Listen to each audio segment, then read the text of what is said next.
There are over 17,500 museums within the United States, welcoming over 850 million visitors each year. Did you ever wonder what goes on behind the scenes in museums, creating the displays and exhibits we all enjoy? Join us as we explore museums and their exhibits from the inside out.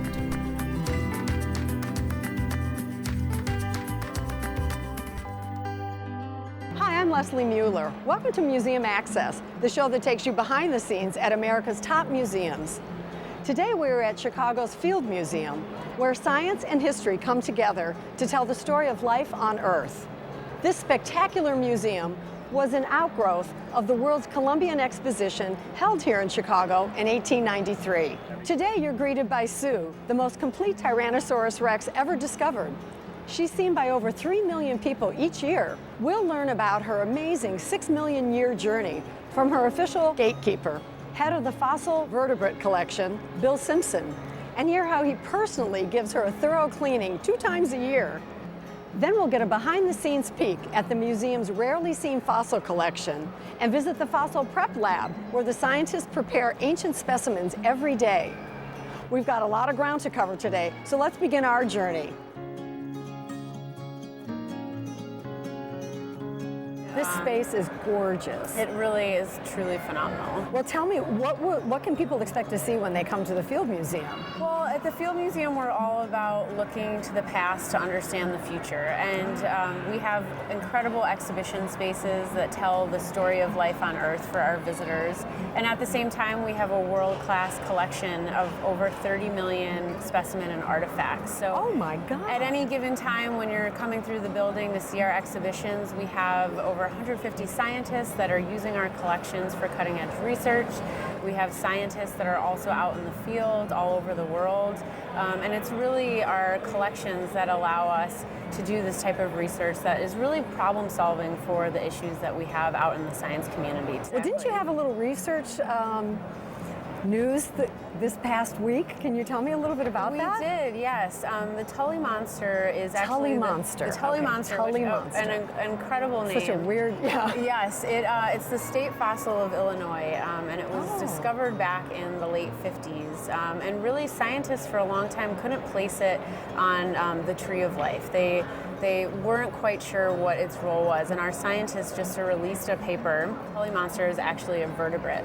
And through the research that they've done with our collections and the specimens that we have here, they were able to partner with other scientists around the world and really study that fossil and come to figure out truly what it was. And what else can we expect to see here? Well, at any given time, we have an incredible array of permanent exhibitions. We have our Evolving Planet exhibition, which looks at the history of life on Earth. It also takes us through the various mass extinctions that have affected our planet over time, which is really incredible. You get the opportunity to look at other incredible creatures similar to Sue and the Tyrannosaurus Rex and really what that evolution of life on Earth has been. We also have our really wonderful collection of dioramas. I remember those as a kid. Those are so exciting. Yes, they're incredible works of art, and we most recently actually renovated our hyena diorama, and the artists that we have on staff that really go in and doing this painstaking work to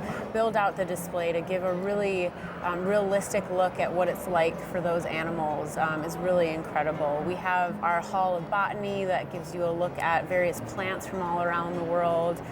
Really just a wide array, whatever interests you might have, whether it's very science focused or anthropological, there's really something for everyone here. That's great. And gems, I know that there's gem collections and halls of jade and all sorts of. Yes. For those of us that like our little baubles. Yes, the Hall of Gems and also an incredible jade collection. And we have some really rare meteorite specimens that are actually on display also, which is... that's great. Yes, the Field Museum has the largest private collection of meteorites in the world, and our guests are able to come and see these really, really rare meteorites in the building.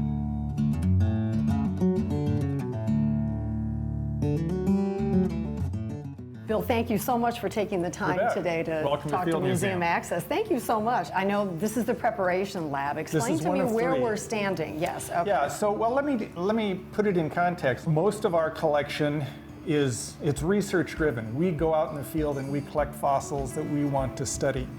And we bring them back, and then the first thing that needs to be done to them is the rock has to be taken off of them. That's a process we call preparation.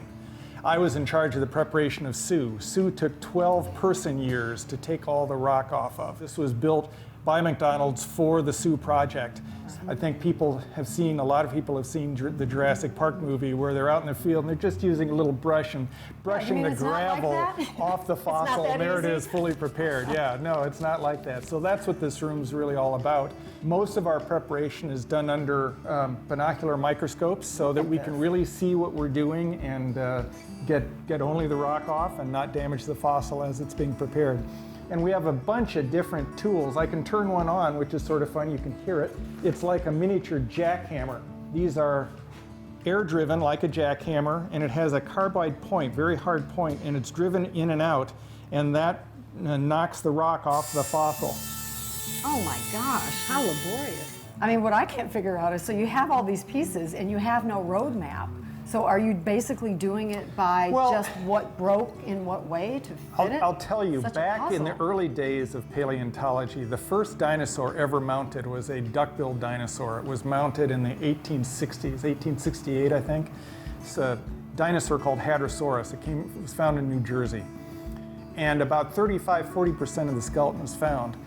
They had no idea what the missing 60% looked like, so they just carved it, they made it up, they took an educated guess. Okay. And of course they were way off. But nowadays, if we find a new duck-billed dinosaur, the missing bones are going to be very similar to the related dinosaurs. Got it. Yeah. So we rarely now find something that is so unknown that we have no idea what the rest of the skeleton might look like. Right. Yeah. Well, I mean, every now and then you see something like that, but not very often. Wouldn't that be fun? And like Sue, she's the most complete Tyrannosaurus Rex. Now, if somebody finds a partial T-Rex, they know what the rest of it looked like, how big it was based on their specimen compared to Sue. And so we talk about Sue being the most complete T-Rex. Still, by bone count, she's about 70% complete.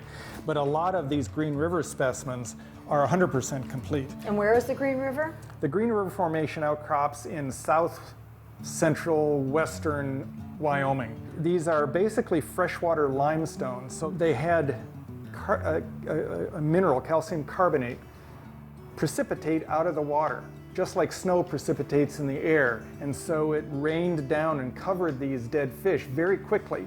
And so scavengers didn't have time to get to them and separate them. So they're pretty intact. Yeah, remarkable preservation. And another aspect of them being what the so-called Lagerstätte is that you get soft tissue preserved sometimes. So we've got birds with feathers. Just amazing preservation. You can even see the scales, which are sort of hard. Raised up a little bit. Yeah. So yeah, these are both percoids. This is the oldest thing that you'll see today. This is from Iowa. It's from a site which documents the very earliest stages of fish getting out onto land. So these are creatures, not this one, but the reason we were there was to collect creatures that we call tetrapods. So they're basically fish with legs. But this guy is a shark. You can see the fins here, big fins, and all the calcified cartilage surrounding it. Is that what these little dots are? Yeah. Mm-hmm.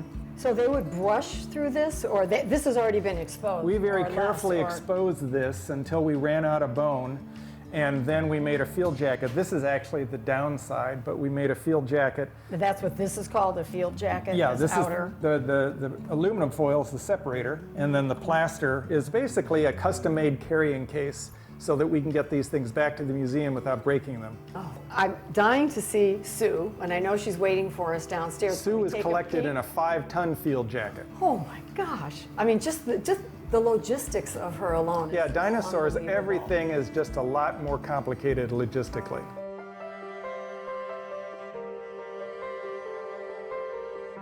So Bill, here we are, the crown jewel of the Field Museum. Tell us about Sue. Yeah, I think it's become an icon for Field Museum. It is an icon, isn't it? Yeah, everybody wants their pictures taken with Sue. That's right. And and she's mounted in such a way that you can catch her eye. You can imagine what it would be like to catch the eye of a T-Rex. Now that was intentional, I'm assuming, because here you have this whole body laid out, and now the decision is how do we actually display it here at the Field Museum? We spent a lot of time working with the mount maker to decide on a pose. I bet. Because I love when you're standing there, Yeah. it looks like she's looking We right wanted at the you. visitor to sort of imagine what it would be like to be eye to eye with a T-Rex. And yet that would be a typical way that she would be walking. Would her head be lower like that? No, her attention has been attracted by something. Where did the name Sue come from? We know she's female, or? Yeah, we have no idea what gender this animal is. Oh, okay. It's named Sue after its discoverer, Sue Hendrickson. Oh, okay. And as Sue is fond of saying, it could be a boy named Sue. We don't know. Oh, that's true. I didn't think about that. Well, tell me, let's move down the body here. This is an old animal, and it's an old carnivore. Carnivores get beat up. It's a really difficult way to make a living. So this oldest of T-Rexes has all sorts of things wrong with it. Now as and we some go, of the bones up here are a little bit lighter, Bill. Why are some of them lighter in color than others? These most posterior of the backbones right before the hips are... So the hip is right here. The hip is this big mass which contains a lot of things in it, vertebrae and pelvic bones. Right in front of that, two of the backbones right in front of that are sort of yellowish rather than this chocolate brown. They were exposed at the surface. They were actively eroding, and the sun bleached them out. That's how Sue was discovered, because they were exposed. And had they been exposed longer, they would have been even lighter, I guess. At the foot of the outcrop where Sue was discovered were thousands of pieces of Sue. It's what we call float, because it's floated down from where it belongs. And so some of the vertebrae, particularly in the middle of the chest, are missing because they were just eroded to pieces. Wow. Let's talk about this skull. Let's start at the front here. So the real skull is up in its own case, and the reason for that is that it's the most studied part of this specimen. And it would be hard to study 13 feet up in the air. Sure. So it's in its own case where it's reasonably easy to get it out of the case. And is it heavier than this? Much heavier. This is a hollow plastic cast. This probably weighs 100 pounds. The real skull weighs 600 pounds. Oh my God. Yeah. Wow. Tell me, what are these little holes that are at the bottom of the jawline there? Well, some of the holes, like the big half moon hole, should be there. The round one right at the back should be there. The rest of them really shouldn't be there. So there's some sort of a pathology.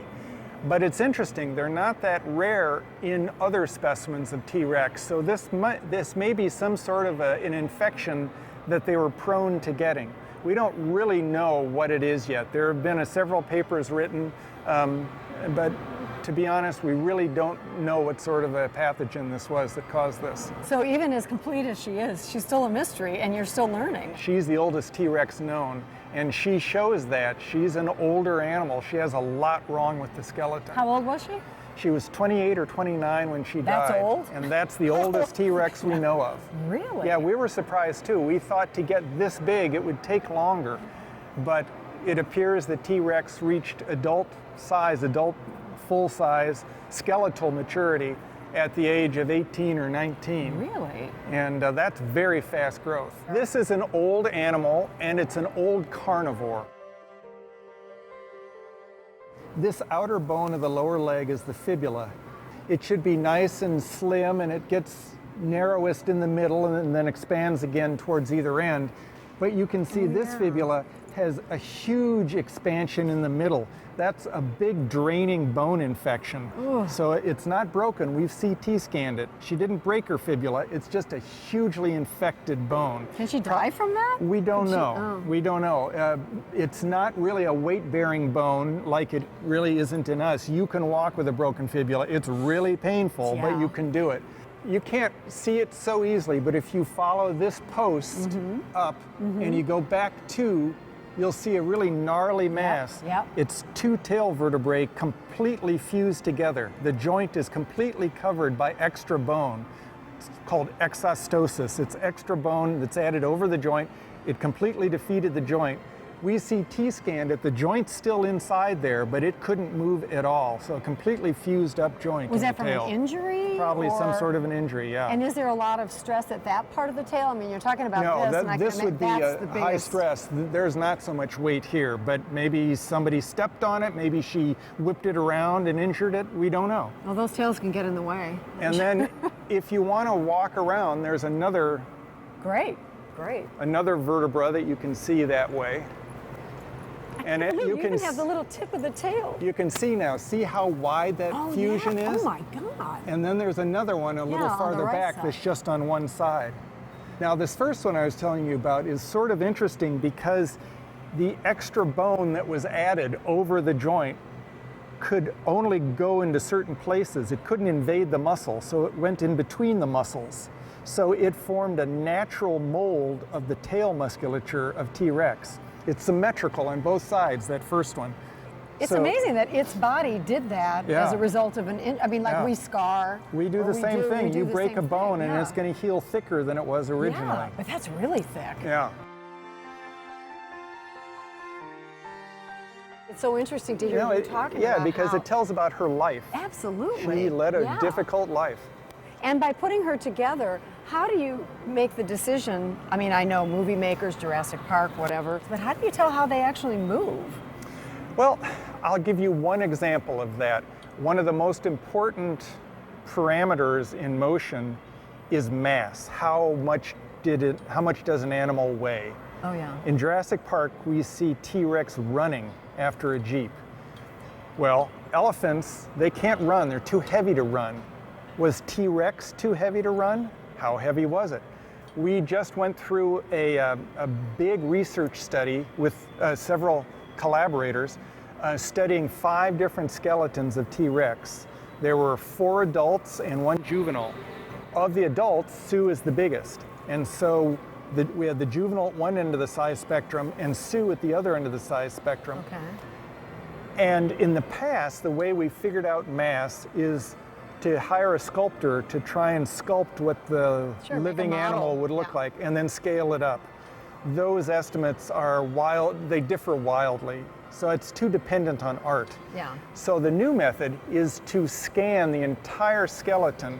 We have a very accurate 3-dimensional model of the skeleton. Then you break the skeleton up into cross sections, sort of like Bim the Michelin Man. Have you Oh, seen yeah. the stack of tires? right. So you have a stack of cross sections going the length of the body and down the limbs. And for each cross section, you have a very accurate outline of the bone. And then you take an estimate for how much flesh there would have been at that station. How much it could carry? No, for most of the history of paleo, T-Rex has been thought to be 6 tons or so.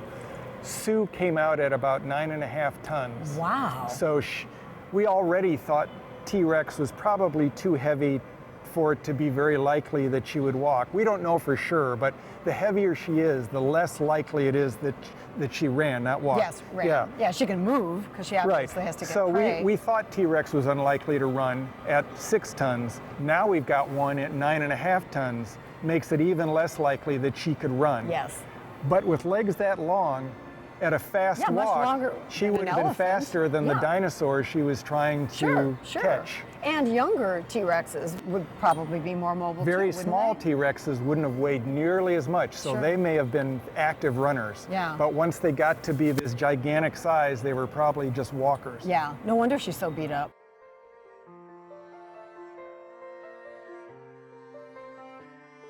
A whole suite of damage related to the shoulder. So first of all, there are 3 ribs, and you can see all 3 are broken. These 2 healed together. They have big knobs of extra bone, but this one never did form one single rib. It third stayed in one. 2 pieces, yeah. Oh, yeah. So imagine how much that would hurt, a permanently broken rib. And then the shoulder blade next to it in dinosaurs consists of 2 bones, the coracoid and the scapula. The scapula is the strap, and the coracoid's the big dinner plate shaped yep. thing. There should be a nice seam between those 2, a suture. That suture is completely covered over with extra bone growth. So something damaged that shoulder blade, probably related to the 3 broken ribs.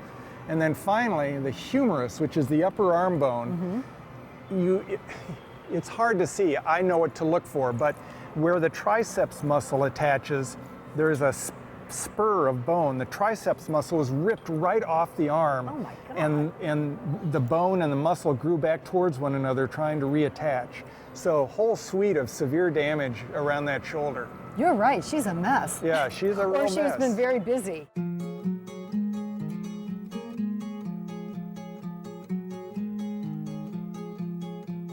Now, I know you're the person who's responsible for cleaning Sue twice a year. Tell me about that process. It's sort of unusual.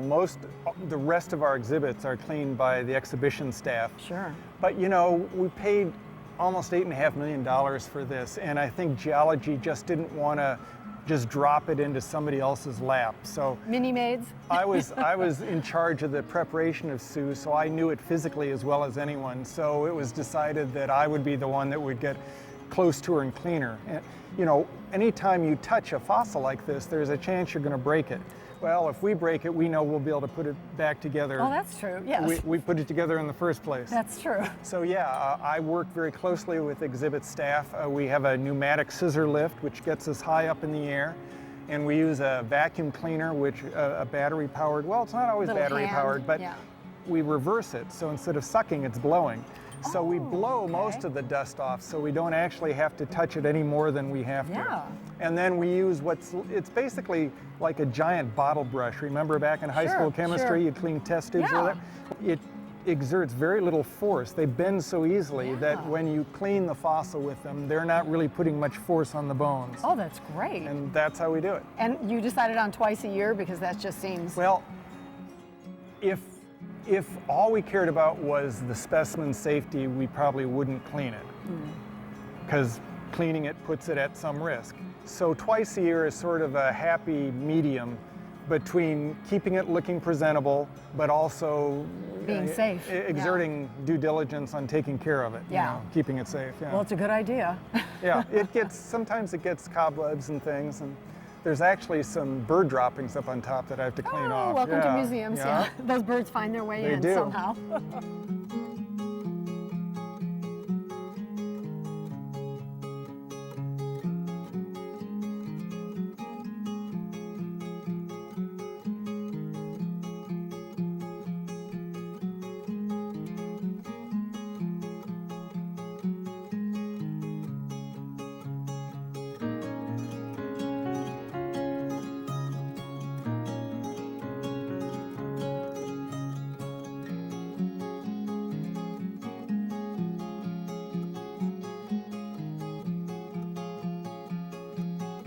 This is such a fascinating story. I mean, and thank you so much for taking You time bet. today Yeah. to just explain it. And I saw this when I was a child growing up outside Chicago, and now I feel like I know so much more about it, but I didn't know that you were the man behind it. Well, one of many. One of many.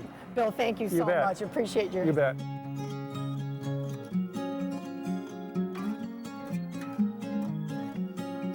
We're going to actually move Sue from Stanley Field Hall to her own new exhibit hall as part of Evolving Planet, which is our evolution exhibit up on the second floor. She's going to be put in her environment, so the plants and the animals that lived with her in the late Cretaceous will be explained, so she'll have more context. We're going to add the gastralia, which are sort of like belly ribs. The gastralia are structures in the belly wall that help with breathing in these animals. We're going to move her hind leg out a little bit to correct for some crushing in the hip area. We're going to mount her wishbone, which will bring the shoulder blades down and together a little bit. Science progresses, and as time goes on, we get ever closer to the truth. We now know more about how a T-Rex skeleton should look, and Sue's going to reflect those changes. While Sue is settling into her new home in the Evolving Planet exhibit, there's a new dinosaur in town. It's 122 feet from head to tail and stands 2 stories tall. The Tyrannosaur is only the second to ever be on display, and it's touchable. You can actually walk under it. The Field Museum is a dynamic, world-class destination for dinosaur lovers of all ages.